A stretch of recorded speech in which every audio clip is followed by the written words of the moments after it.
May kasabihan na ang pera ang nagpapaikot sa mundo. Ikukwento ko sa inyo mga katinagalog ko kung saan nga ba nagsimula ang pera.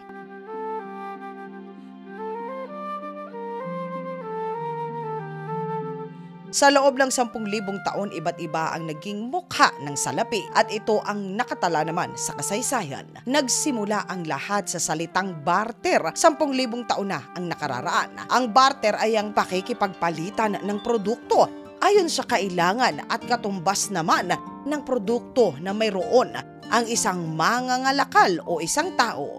Walang salapi. Sa madaling salita, ito ay ang pakikipagpalitan ng produkto at ng serbisyo. 9,000 BC hanggang 6,000 BC. Sa panahong ito, ginagamit na ang hayop, katulad na lamang ng baka, kamelyo, kambing o sheep, baboy at iba pang mga hayop. Ito ay sa merkado bilang pamalit sa serbisyo o sa produkto.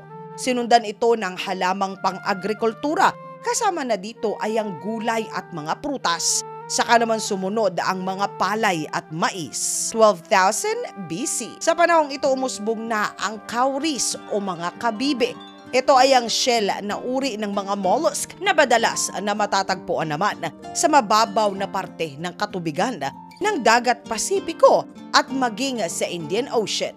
Sa China unang naitala ang paggamit ng mga uri na kabibing ito at kahit sa ngayon ginagamit pa rin ito sa ilang bahagi ng Africa. Ang cowries ay ang naitala na ang pinakamatagal na pananalapi na ginagamit sa kasaysayan nating mga tao. 1000 BC. Dito na inilabas ang mga pilak at tanso na iwinangis sa uri ng kabibe na ang cowrie.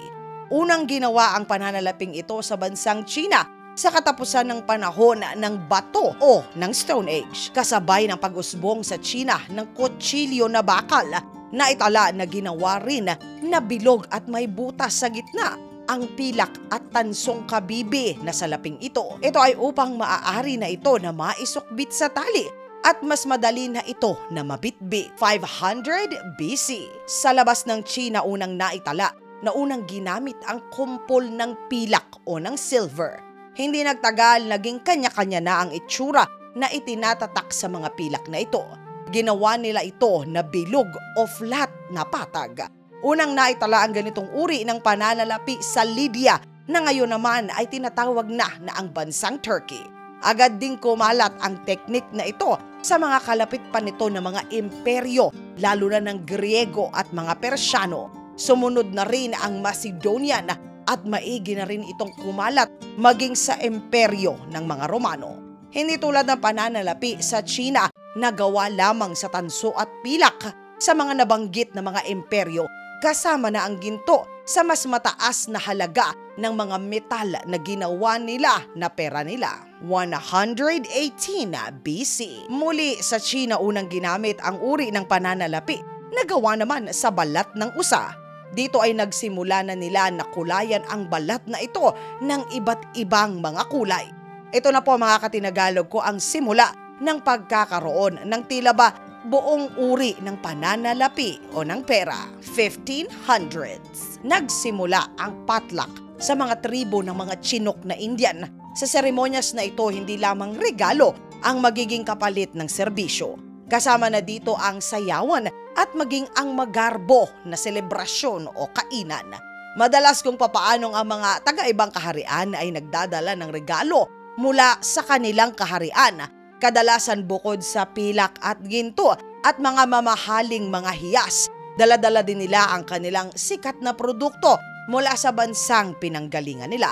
Katulad na lamang po ng mga leather, ang mga balat ng hayop at kung ano-ano pa. Bilang tanda ito ng paggalang sa kaharian na kanila naman napupuntahan. Kapalit naman ito ay sila ay patutuloyin at sa kaaalayan ng magarbong kainan at kasiyahan. 1535. Naitala naman na ang pananalapi sa panahong ito ay unang ginamit ng mga Indian galing sa norteng bahagi na ng bansang Amerika. Ang uri ng pananalaping ito ay gawa naman sa kabibe na kulay puti. Ang salaping ito ay ang tinatawag nila na ang wampum. 1816. Sa panahon na ito mga katinagalog ko, opisyal na idineklara ng Inglaterra na ginto ang pananalapi lamang na tatanggapin nila. Ito ay pambayad sa serbisyo at mga produkto na nanggaling sa kanila. Ito ay upang mapigilan na rin ang walang patumangga na pag-iimprenta ng pera sa China. Sa panahong ito, ang papel na pera ay magiging kasing katumbas na ng halaga ng ginto. Sumunod naman na ginawa ito ng bansang Amerika ng mga 1900s pa. Kaya naman ang papel na pera at ginto sa panahong ito ay pareho at pantay na ang katumbas. 1930, nang nalupog ng kahirapan ang mundo ng taong 1930, natapos na rin ang pagiging katumbas ng ginto at papel na pera. Sa pagkakataong ito, ibinagsak ng Amerika ang halaga ng ginto, kaya naman mas namayani na ang halaga ng papel na pera. Sinundan na rin ito ng Inglaterra.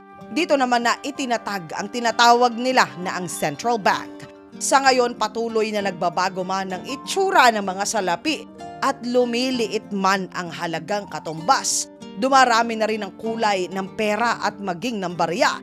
Ito pa rin ang panuntunan na ginagamit ng pananalapi sa buong mundo. Lumalabas na naman na ang tinatawag nila na ang digital na pera sa pamamagitan ng bits at bytes. Isa na dito ang tinatawag na ang Bitcoin.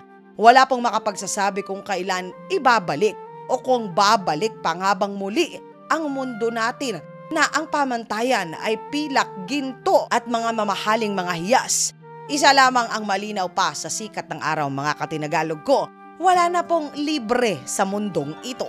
At hindi na rin bababa pa ang presyo ng mga serbisyo at ng mga produkto. Mga katinagalog ko, magkano po ang pinakamurang pamasahe na naabutan nyo?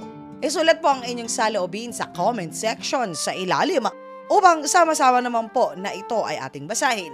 Ang may pinakamagandang mapipiling sagot po ay magkakamit pa rin ng 100 Gcash load. Mga katinagalog ko, maraming salamat po sa pagsama ninyo sa segment natin sa araw na ito.